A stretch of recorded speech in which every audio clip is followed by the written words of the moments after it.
Good morning, Bucknutters. Welcome to the Bucknuts Morning 5 here on Monday, May 5th, 2025. I am Dave Biddle. I'll be joined by Dan Rubin in just a moment. Happy Cinco de Mayo to any of our Bucknutters who celebrate Cinco de Mayo. And a lot of bueno stuff for Dan and I to get into. First of all, we're going to talk recruiting. The Buckeyes landed another excellent wide receiver recruit yesterday, right? With that, about time Brian Hartline finally started landing good receivers, huh? Kayden Dixon-Wyatt joins the fold. He is now the number fourth receiver to join the class. Ohio State has the number 3 class in the country, and he's the third highest ranked member of this class so far. Chris Henry Jr. is the highest ranked player in the class, and now Kayden Dixon-Wyatt, Santa Ana, California, modern-day high school powerhouse program out there. He joins the Buckeyes. That's awesome. So we're going to get into that. We're going to talk about how the offensive line is looking really good for the Buckeyes this year. I really like what this offensive line is looking like. What about D tackle? If we had to pick one D tackle, backup D tackle, we had to predict who's going to get the most snaps, who's going to be the most productive of the 4 guys that we're going to bring up. So guys like Tywone Malone, Jason Moore, Will Smith Jr., Eric Mensah. Of those 4, and you guys play along, if we had to pick who's going to be the most productive out of those 4, who's it going to be? Dan and I will get into that. Before we do, and we're going to, we're celebrating our 25th anniversary at Bucknuts. Mr. Bucknuts is, as he is wont to do, has written 3 straight awesome columns detailing the history of Bucknuts, and he's still got more to come. He posted another one yesterday morning. It's must-read material, and it takes you through some of the funny things and just some of the interesting things that have happened to Bucknuts during our 25 years. Dan and I will finish the show giving some anecdotes. Before we do that, I want you guys to know about, look at these boots. Like John, tell you what, man, we're going to find boots like this. Brunt boots. These are the best work boots on planet Earth. I'm not even joking. They're comfortable. They're durable, waterproof. I mean, everything you can imagine, Brunt has for you. And we're going to get you guys a great deal. Brunt has designed the best work boots. Again, I think they really are. I think they're the best work boots on the entire planet. They design boots that withstand the toughest job sites while feeling as comfortable as your favorite sneakers. They also look great. All right. So even podcasters like me, I can throw these on, pair of jeans, and people every time I've worn these, people are like, where'd you get those boots? Wow. So, do yourself a favor and get some Brunt work boots. They're the most comfortable work boots you ever have, and they're comfortable. And they look great, and they're durable. So it's not just they're comfortable, but they're not durable. They're everything.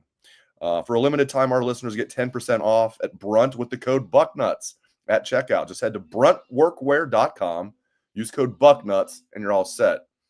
Again, Brunt didn't just make a durable work boot. They reinvented comfort for the hardest workers out there. Again, for a limited time, our listeners get $10 off at Brunt by using code Bucknuts at checkout. Just head to bruntworkwear.com, use code Bucknuts, and you're all set. After you purchase, they will ask you where you heard about them. Please support our show and tell them that we sent you. All right, great stuff. You guys are wondering why I'm in my wife's office because people are working in the basement in my very posh, lush studio down there in my unfinished basement. So they're getting some work done. So that's why I'm up here in my wife's office. All right, let's bring in Dan from his normal positioning for the Bucknuts Morning 5. Good to see you on a Monday, sir. Same spot, no construction. It's good. Consistency is good, like Brian Hartline landing another great wide receiver. As I was saying, Kayden Dixon-Wyatt joins the fold, number 6 wide receiver in the country, roughly right around a top 50 kid overall. Another, going out to California and getting him from a powerhouse program like Modern Day is pretty nice. So and the Buckeyes just keep on keeping on, man. They have the number 3 class in the country, but the number 2 class as far as average player rating. The beat goes on for Ryan Day, his entire staff, Mark Pantoni, and all the rest. Yeah, I think there's a theme going that you're going to hear something about USC's recruiting class, given their most recent commitment and discussion of the number 1 class. However, as Dave mentioned there, I would encourage you to check out the rankings. There is a cumulative effect to the rankings, and Ohio State only has 12 commitments, and your boys at USC have 27. So there's a little bit of an cumulative effect. Pass my pay grade there. Kayden Dixon-Wyatt, look, Have I gotten to the point where I expect every single person when we get down to this commits to Ohio State? Receivers of this ilk? Yes. Yep. Have I gotten to the point where if you don't come to Ohio State and Hartline wants you this bad, I consider it a poor reflection of your football character? Yes. I do. I mean, I get that you can make an argument for a lot of places to be good, to produce talent to get you to the league. You cannot, with a straight face, tell anybody there's a better place to go to get to the league than Ohio State as a receiver. That would be just a silly statement. And if you read Bill's story, that's a big reason why he wanted to get there. And he also said spending a year playing under the best receiver in the country won't hurt. No, it won't. And so he said, by the way, he's also playing next to arguably the best receiver, high school receiver in the country this year. He and Chris Henry, of course, attend the same high school. If you have Modern Day on your cable package, Buckeye fans, you're going to want to watch those games this fall. Maybe stay up late. Usually some West Coast games will get on there. Keep in mind, they also have the number 1 rated tight end. He's incredible. He's a year behind them. So we'll be on Modern Day's radar all season. Pretty much what I expected. I hate to say, I don't want to confuse expected with taken for granted here. Very appreciative of Brian Hartline. I told someone the other day, like, when you start to think about the future, if you don't have Brian Hartline in here, it makes my stomach a little queasy. It doesn't feel good. So let's hope that never happens. But they're definitely taking care of him, man. They gave him a nice pay raise. He's the real offensive coordinator now. I know he was 2 years ago, but not really. He was kind of just in title only. So good for him. Yeah, he is the best in the business at recruiting, and I will say developing wide receivers too. Because even when they get a 3-star, he might have ended up being a 4-star. I don't know. Chris Olave, when he committed, was definitely a 3-star, turning him into a first-round pick. No, they've gotten a ton of 5-stars. We know that. Jeremiah Smith and Jackson Smith and Jigba and Garrett Wilson were all 5-stars. I know. But still, he develops them well. Other schools get a lot of 5-stars and don't do anything with them. I'll just say that. Dave, do you know who has the most 5-star commitments right now? Well, USC has like 27 guys in their class. They do. So I think just by numbers, might go with them. But I really don't know. Ohio State University. 2? Correct. Yeah. There's not a lot of 5-stars out there. Yep.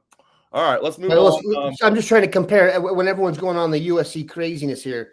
They have 27 commitments, 1 5-star. We have 12 commitments and 2 5-stars. And I think if you look at the crystal ball, there's a better chance Ohio State adds 5-stars than USC. So got to get a little deeper to get the truth. Yeah. No doubt. I mean, we've done this for so long. It's like when I see a team has like more than double the commitments of Ohio State and they're barely ranked ahead of them, then I see Ohio State has a better average player rating. I'm like, okay, it's a matter of time before Ohio State jumps that team. Because, I mean, although I don't know if there's any rules anymore. Maybe USC is going to sign like 50 kids. That would keep them in the top spot. All right, but yeah, this is going to be another great class for Ohio State. Let's hope it finishes number 2, because it seems like when Ohio State finishes number 2, because they've never finished number 1. They finished number 3 before 4, 5, but they finished number 2 several times. And classes like 2013 happened. Classes like 2017 happened. And most recently, classes like 2021 happened.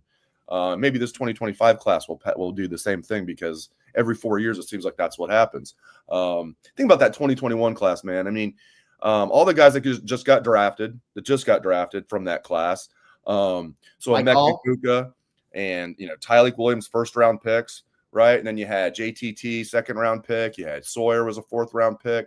Travion was a 2nd-round pick. I'm going to leave guys out. And then keep in mind that class also included Marvin Harrison Jr., number 4 overall pick in the draft. It included Mike Hall Jr., number 2nd-round pick. That 2021 class was just absolutely loaded, and it was the crux of the national championship team.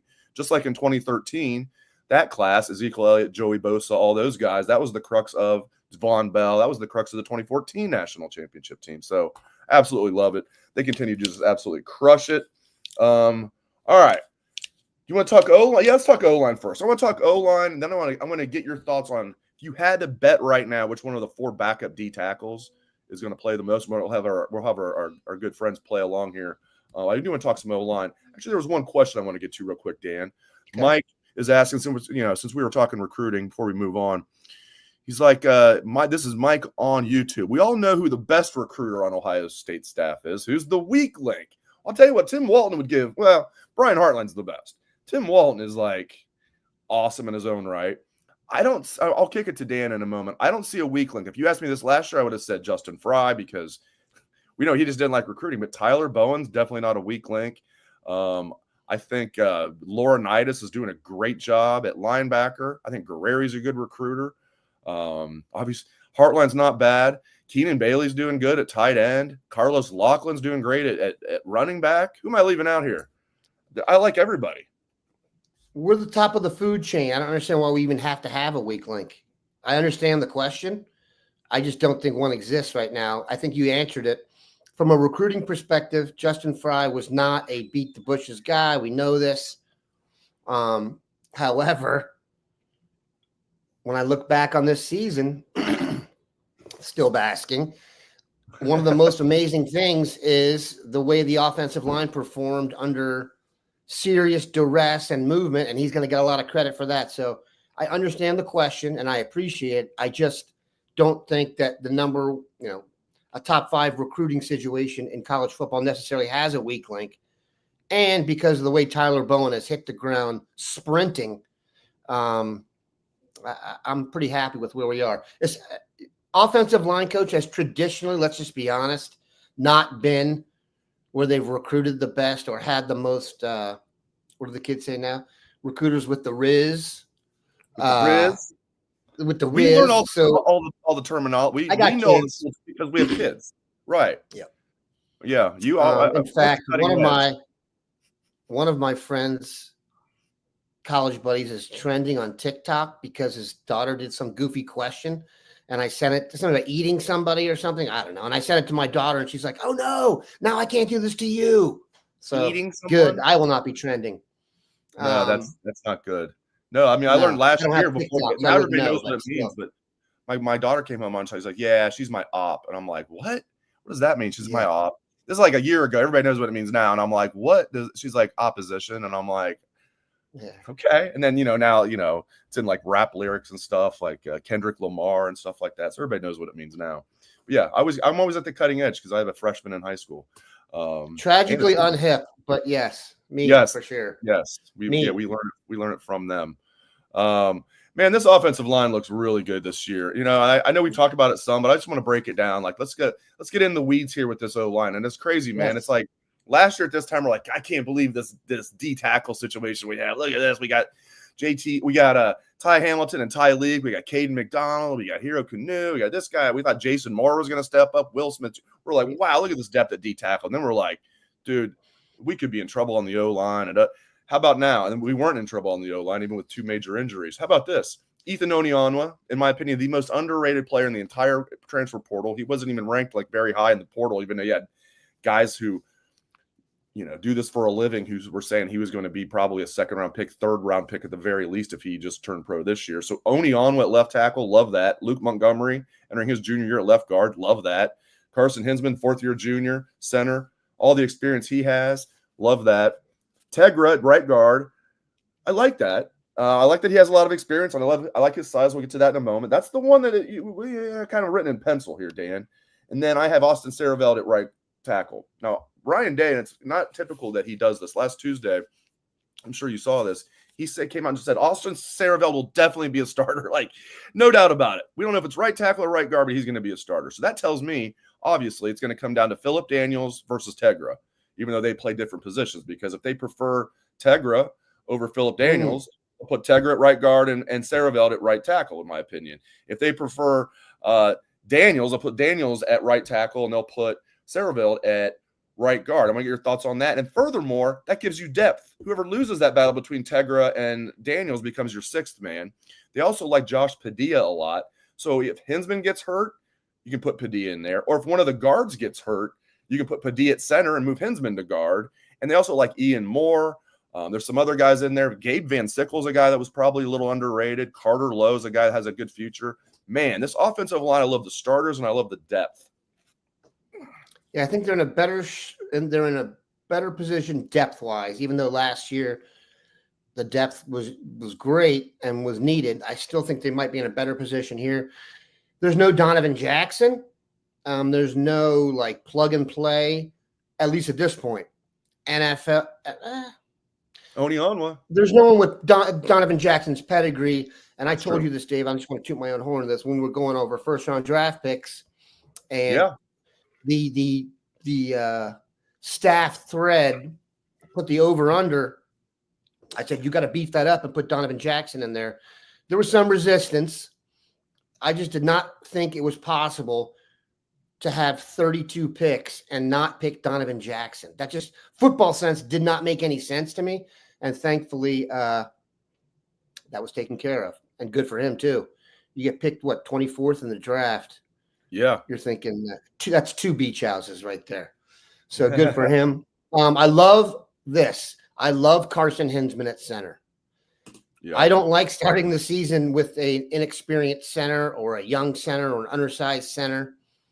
With all the movement in the offensive line, with starting a first-year starter who's going to be inexperienced, having a veteran center who's been through the ringer. He's had a very up and downs a stretch maybe, but he's had an eventful career here and is battle-tested. So Carson Hinsman, thank you to the state of Wisconsin for letting that one slip away. Right tackle. Here's what I would say about Seerveld, and I can say this now that he no longer coaches here.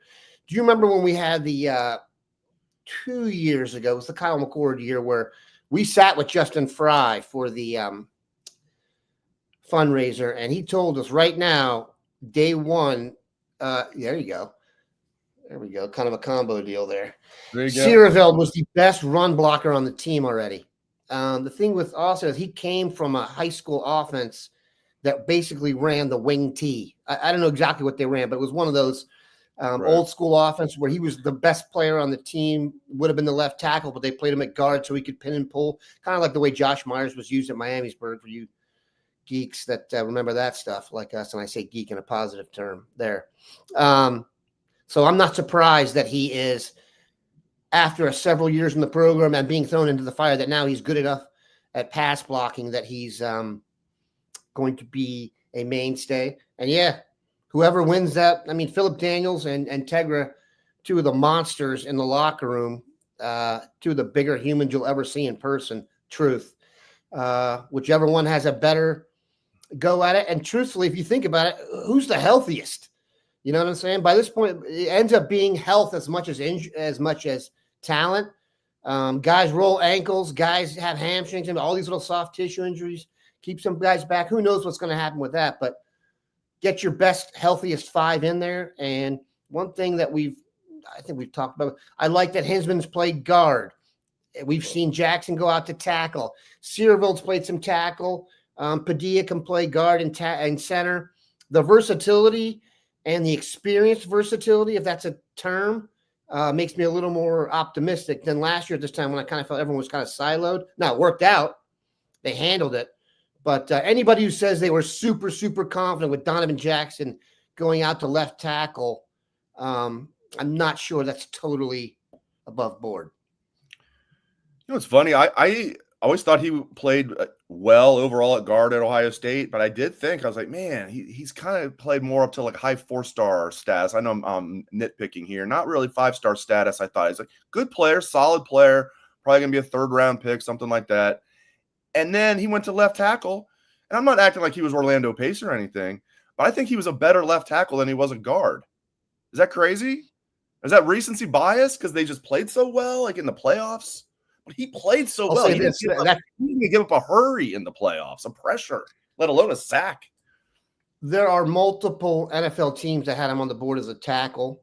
In fact, if you were to geek out and watch every media platform that covered him, let's say there's 10 platforms that had him on there. 7 had him listed as a guard. 3 had him listed as a tackle. No one did the old slash, which I would have preferred, the old G/T.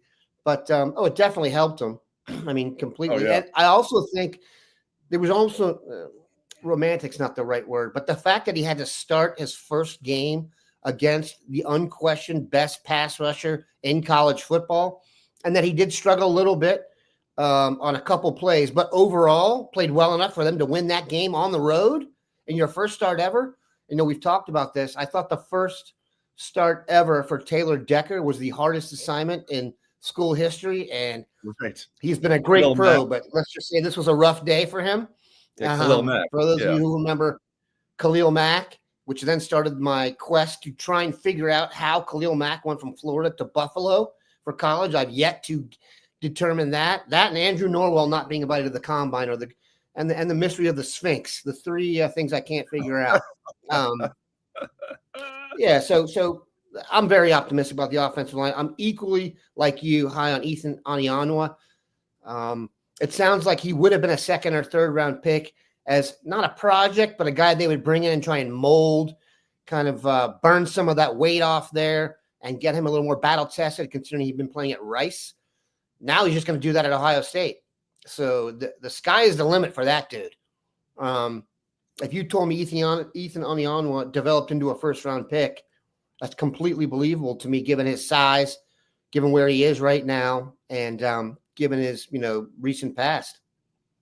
Yeah, I've been posting some stories with the very way too early mock drafts. Dane Brugler even calls his the way too early 2026 mock draft, and everybody has Caleb Downs as a top 10 pick. No surprise there. I saw one that had him going. I think it was Todd McShay has him going number 2 overall. That'd be crazy. A number safety going that high. And number 2, Caleb Downs going second. That'd be pretty cool. But everybody has Carnell Tate as a first round pick. Some have him, top half of the first round. Some have him more like bottom half, but more toward the middle. And then I think McShay had him somewhere like in the late 20s. But everybody that I've seen so far has Carnell Tate. And you're right, man. I think if anybody else has a chance, there's a couple guys.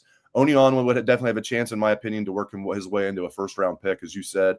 Maybe Sonny Styles, because he's going to have a very productive year as his second year as a starting linebacker. And we know he's going to just, NFL teams are going to love, his athletic ability, his testing, and his high character. So those are some guys that could go. And Max Clare's another one that some people are saying could go in the first round. That'd be hilarious. An Ohio State tight end in the first round. When was the last one of those? Like Ricky Dudley? Had to be. All right, before Dan and I decide, we're going to play a little game. It's not really a game. We want you guys to play along. I guess we could keep track of this and see who was right, but we're not going to do that. We're going to have a little fun, though. So the 4 backup defensive tackles. So Eric Mensah, Tywone Malone, Will Smith Jr., and Jason Moore. And if you want to mention somebody else, like one of the true freshmen, like Jarquez Carter, that's fine, too. Which of the backup D tackles is going to play the most snaps / be the most productive? Those two things will go together. Who's going to play the most snaps out of those guys? Who's going to be the most productive? We got to pick one. Before we do that, I'll let you know about my friends over at Goodr. You guys know I love Goodr sunglasses, and a great deal you guys can get. Love Goodr. And yeah, they hooked me up. They sent me another pair of Operation Blackouts, so hopefully I don't lose these. But if I do, I'll just buy another one, or maybe 2. Stylish sunglasses starting at only $25 a pair. You get a 1-year warranty. You won't need it. You get 30-day free returns. You won't need it. It's nice it's there, though. They're lightweight. They're comfortable. They look great. They're 100% polarized. All right, there's no slip, no bounce. From vibrant colors to sleek styles, there's a pair of Goodrs for every personality. Designed for both everyday wear and active individuals that love to run, hike, bike, and more. I bet you when the dean is grilling one of his, Curlick burgers. If you don't know what a Curlick burger is, that would be it's just the meat and the bun, and that's it. He's wearing some Goodr sunglasses. If you need a new pair of sunglasses, Goodr is giving Bucknuts Morning 5 listeners free shipping. You can go to goodr.com/Bucknuts. Use code Bucknuts for free shipping. Goodr offers a 30-day money-back guarantee. Again, you're not going to need it, but it's nice it's there. And 100% satisfaction. Again, that's goodr.com/Bucknuts. Use code Bucknuts for free shipping. They keep coming back. Our people must be buying some Goodr sunglasses, Dan. I think Buck Rational had someone. I met Buck Rational out there. I think he was rocking some Goodrs. My guy. Yeah. Yeah. So hey, I'm going to answer your defensive line question. There we go. While you quickly check your phone for the breaking news on Michigan. Woo! So my name, Jonathan Dickens. is Will Smith Jr. Yeah. And this is simply because his name is Will Smith Jr. That's a good reason. And I seriously, and I have to you know how I am so in favor of NFL children. I literally would build a roster with all NFL kids if I could. I think it's the wave of the present and the future. Go look how many good players there are whose dad played in the league. We have several on our team who are quite good at the sport of football. So I think it's going to be Will Smith Jr. I sat here last year and said I thought it would be Jason Moore. I don't want to say I'm disappointed, but I was also biased there because Jason Moore went to DeMatha. He was All-Met Defensive Player of the Year in D.C. You can go look at who else was All-Met that year. There's some guys in the NFL who were on those teams who have gotten out early and stuff. So that would be the best thing for the team to me, would be to Jason Moore develop into who I thought Jason Moore was going to be. That could still happen. That is a position where the light can come on a little later. It's also a position where as you get a little bit older, get a little more junk in the trunk, get a little more size, it can be really helpful because you're going against monsters in there. And as you will see, the guard position as going against it has become a kind of a glamorous position now for the NFL because the defensive tackle has gotten better. So you're seeing kind of like combined greatness there. If you look at the teams that did well in the NFL playoffs, all of them were built middle out, Jalen Carter and such. So having guards who can play against guys like that is important because we've got depth at defensive tackle. Now, here's my issue with the defensive tackles. They just aren't that old. Edric Houston, there's no doubt in my mind he'll be better every year he stays here because he's a defensive end switching to defensive tackle. He's just got to add some girth. So I would wish it would be Jason Moore. I think it will be Will Smith. And if I had to say one of the players on the defense or the player on the defense we would be best served to be first team All Big Ten, I think it'd be Kayden McDonald. We need someone to be a star in there and have everyone, kind of like when you have a great player and he's got to be doubled, that opens things up for everybody else. I'm not sure it's realistic to think we're going to have a defensive line that goes, 4th round pick, 1st round pick, 5th round pick, 2nd round pick in the same draft. Replacing Tyleik Williams is going to be very difficult. Many people thought he was the best run stuffer in the draft, and he was the best run stuffer that could still get pressure on the quarterback. That's why he went in the 1st round. So that's tough to replace, but those are my votes. Yeah, another thing about Jason Moore that's interesting, you had, in addition to his high school pedigree, is that you had Larry Johnson saying last spring that he's the ideal 3 tech in our defense. So I'm thinking, okay, that means he's definitely going to play a lot. And I don't know if he had a bad summer and a bad camp, but the buzz has never come back as far as Jason Moore. Maybe it will. I'll answer my own question in just a moment. But yeah, I looked it up. So for those that have not heard, Sharon Moore, which is now becoming a tradition at the University of Michigan, head coach suspended. So he's suspended 2 games, and people are like saying, "Oh, big deal, that's nothing." But this is a self-imposed. Keep in mind what happened yesterday. The university president bolted Michigan, where he's making $4 million, to become the university president at Florida, where he's making $3 million.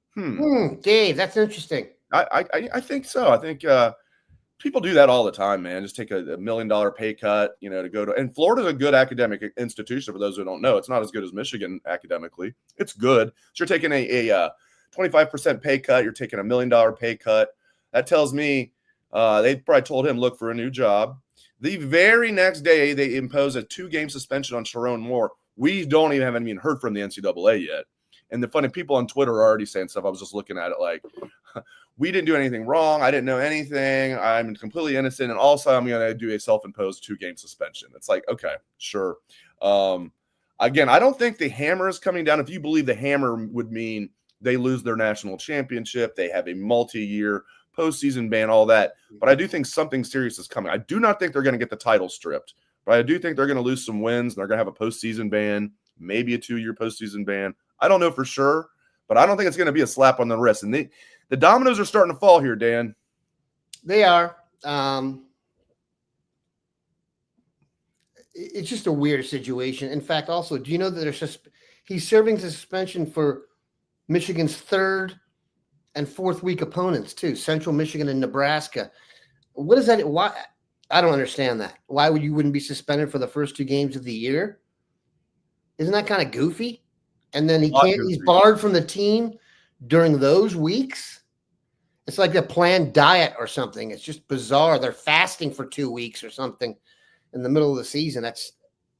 This whole thing has gotten so goofy, man. There's going to be no resolution. I know this that's going to satisfy the nutters unless it's basically public pillaring of many other people. That's not going to happen. Look, this is interesting though, man. And here's another thing. I'm not going to say I don't care. I just want to beat them. Right. At this point. It's almost like we won the national championship, so I almost don't care what happens to them. It's irrelevant to me because we are better.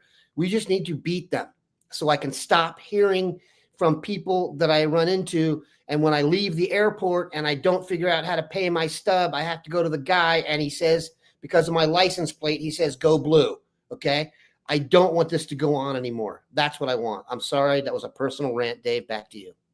Do not apologize. We had 19 years of just absolute bliss. I never thought it would happen being a child of the 90s. We had a 19-year run from 2001, so Tressel's first year, till Ryan Day's first year. So 2001 to 2019. Ohio State went 17-2 against Michigan. They won 2 national championships during that time. And I think right now Ohio State's on the verge of perhaps having a dynasty. We'll see. I'm not saying for sure they're going to do it, but the way Ryan Day runs his program, and now he's been validated, and I just hit the culture he's established there. But now it's not like, yeah, he's established a culture, but it's like a community club or a country club, and they can't win the big one. I'm with you. I do want to see Michigan get hit, but it's not like something that I'm obsessed with because still basking. But you're right. Exactly. Let's beat them this year. How about that? And I think we will. All right. All right. So the answer to the question that I'm going to give, I'm going to go with, maybe this is wishful thinking. I'm going to go with Eric Mensah. I think he's going to end up being the D tackle that plays the most snaps. He's the biggest of those guys. He's also the youngest. Tywone Malone, we have a guy on our site on Bucknuts that was said really high on Tywone Malone. I'm like, really nice kid. Like, really feel good for him. I hope the light comes on as a 5th-year senior. I just haven't seen it at a Tywone Malone. I like Will Smith. I'd probably put him second. I debated putting him number 1, so I like that. Your pick. I'll put Jason Moore third. I'll put Malone 4th. I hope I'm wrong. We need 1 or 2 of those guys to step up. But I'll pick Eric Mensah. He's a little over about 315 pounds. Redshirt freshman, had a pretty good spring. Got his black stripe off. I'll go with him. Kid from Virginia. Another guy made a lot of gains in the weight room because he wasn't close to that big when he got here. Yeah, I think you're right. I think it was all over. Like somebody listed him at 290, and then he was listed at like 305. It was like, can we get this right? And then now it's like, okay, he's about 315. We got it from the horse's mouth. All right, we're celebrating our 25th year at Bucknuts. It's really cool. So we were not the first Ohio State site, but we were the second. The Ozone was the first, and then we were the second. Dan and I were not part of it when it launched in 2000. In the year 2000. But I came on in 2002. Dan came on a few years after that, immediately came in as, well, first of all, you came in, you were the head of the ESPN because we were with ESPN. And there was we call them team sites, and you were in charge of that. And then when we decided to go independent, then you became the publisher of Bucknuts. So inverted. To grow. That's what we. Yeah. No, we sold to CBS. Yep. And we joined them. And so that's when Team Sports Network was kind of a collection of independent sites after the Scout, I want to call that kerfuffle, melee. We gathered all the biggest independent sites and built something called Team Sports Network. And we were affiliated with ESPN. We were kind of their recruiting arm, is what you see there today of their recruiting content. That was us. Now, what happened was, if you're recruiting content at ESPN, you're always on the 8th burner. That's just not their number one thing. So we had a chance to go to 24/7 Sports and kind of be first burner, main main stage, and it's worked out beautifully. That was 2011 for those that want to know. We joined 24/7 Sports in 2011. And we bounced around a lot. We were independent, then we were with Scout, then like Dan Stan, then we went independent again. Then when we went with like loosely affiliated with ESPN, then independent again for a little bit, then 24/7 Sports, and we've been with 24/7 Sports ever since. Yeah, I want to share one funny story. I'm sure you could relate to this. So when I first came on Bucknuts, I was just a independent contractor. I had a job as a sports editor, very lucrative. Kidding. At a small newspaper called the Madison Press in London, Ohio. We covered Madison County sports. There's 4 high schools in Madison County. So, but it was also, they also kind of covered Ohio State too. Like, it wasn't like you didn't do like stories every day, but they wanted you to like have Ohio State football covers. I was like, okay. So it was very easy to get a press pass for Ohio State through my little newspaper that had a circulation, Dan, of 6,000 people, or 6,000. Yeah. It was Monday through Friday. So it wasn't 7 days, but it was a 5-day-a-week paper, Monday through Friday. And no trouble getting press passes. So this is 2002 going into 2003. So if I wanted to do something for Bucknuts, I would have to use my Madison press pass, because Steve Snap, and it wasn't Steve Snap, may he rest in peace. It's not his fault. SIDs across the country were like this. But speaking specifically about Ohio State, it's amazing. Tiny little newspapers across the state of Ohio had no trouble getting press passes. Bucknuts, and at the time we're getting like, umpteen more views on our site, even back in 2002, than my newspaper was, or all these other newspapers. They wouldn't give us credentials. We didn't get finally credentialed, I think, through Bucknuts until like 2004, which was when I came on full time. Maybe Charles Babb, but maybe Lee talked him into getting us one with Charles Babb. I'll have to, maybe in 2003. It's just funny thinking back to that, Dan, 2002. Because looking back on it now, it's like, yeah, the internet was like relatively new, but at the time I didn't think of it that way, because the internet had been out for almost 10 years at that point. But we were really in the infant stages of this industry, where like, and I just think it's hilarious, like how hard it was for Bucknuts, as big as we were back then, to get press passes. Ozone went through the same crap. And then when other guys came along, when rivals came along, probably by the time 11 Warriors came along, it wasn't an issue any longer. But just seeing that evolve from any little podunk newspaper could get press passes at Ohio State, but websites could not. It's just crazy how much things have changed. So when we were building Team Sports Network, what we were essentially doing is going and looking for the best independent sites in every state, and we would try and then, or for all the big programs, and then try and share some technology, share some best practices, and share a bunch of stuff. But one of the things we would do is I would try and help them get press credentials. So a lot of times I was the one who would go out and wear down their fist with my chin in the sports departments. The one I remember the most, the Tennessee guy, I called 10 times, and he hung up on me 9 times. He didn't even want to talk.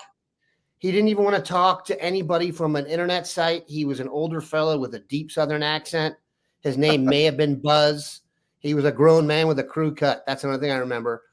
And he just had no time for us. Like, it was as if we were like making a witch's brew and coming in with like, alternative, just like we were like goth kids coming in or something, not to be rude, but it was so funny. And you're right.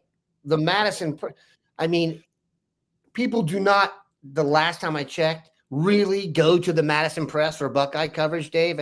I don't want to besmirch your prior experience. But it's just funny how and they would let him in, and they would give you, like, you could be sitting next to the guy from the New York Times who was like in the National. Meanwhile, Bucknuts, whose circulation and reach at that point was 500 times that. I'm exaggerating, of course. You were on the outside looking in. So things have definitely changed when it comes to that. They've been able to quantify the depth and the breadth of these sites. So it was, we definitely had some lean years in terms of how we were viewed by traditional media, for sure. And by the way, if you got in, you weren't exactly treated great either. You were put in the rooftop and right. It was still, right. You're right. We've come a long way, man. A lot of people have. Shoot, Herbie drove to Dayton and did the show with us in the office. He wouldn't even answer my phone calls now. So, we've all changed. And Jim Tressel wouldn't answer his phone calls. Oh, I'll be here all week. Yeah, it's not really a joke, though. All right. Great stuff from Dan. Great stuff from the people in the chat. I really appreciate it. Yeah, keep buying our products, man. Not our products, but our sponsors. Brunt boots, Goodr sunglasses. Hook you guys up. We have some good deals for you guys, so take advantage of that. Thanks again to Dan. Thanks to all of you. Hope everyone has a great rest of your day. Go Bucks. Still basking.